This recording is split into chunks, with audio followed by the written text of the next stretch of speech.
الناس كلهم হালকা ইল্লাল আলিমুন। দুনিয়াতে যত মানুষ আছে সব ধ্বংসপ্রাপ্ত, শুধুমাত্র কেবলমাত্র জ্ঞানীরা রক্ষা পাবে। এখন এই জ্ঞানী বলতে কি? যারা হালাল বুঝে, হারাম বুঝে, জায়েজ বুঝে, না জায়েজ বুঝে, যাদের বিবেকটাকে সঠিক কাজে ব্যবহার করতে জানে, একমাত্র তারা রক্ষা পাবে। আকল তো অনেকের আছে, বিবেক অনেকের আছে, কিন্তু বিবেক অনেকে কাজে লাগাইতে পারে না।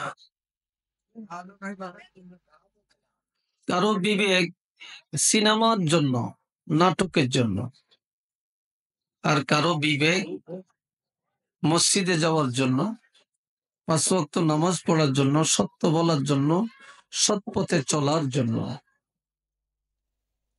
কিন্তু বিবেক সবারই আছে, সবাই বিবেক কিন্তু এক কাজে খরচ হয় না। এখানে মাহফিলে এখনো এত জায়গা খালি।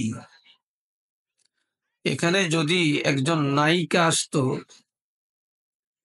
একজন নায়ক আসতো, অথবা একজন বড় নেতা আসতো, তাহলে দেখতেন এই জায়গায় এখন ধরতো না। কি ঠিক কিনা বলেন?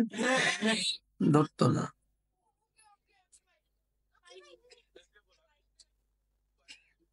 এতেই তো বোঝা যায় যে মানুষ যে আস্তে আস্তে দিন থেকে কত দূরে।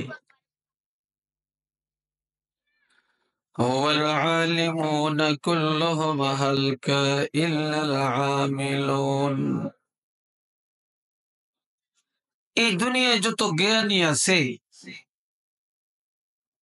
যত আকলমান আছে, সব ধ্বংস হয়ে যাবে, লাঞ্ছিত, বঞ্চিত, নির্যাতিত হবে। কিন্তু তারা ধ্বংস হবে না যারা এলিমটাকে কাজে লাগাইতে পারছে, যারা এলিম অনুযায়ী আমল করে, যারা তাদের বিবেকটাকে হালাল কাজে ব্যবহার করতে জানে, একমাত্র তারাই রক্ষা পাবে। والعاملون كلهم هلك إلا المخلصون।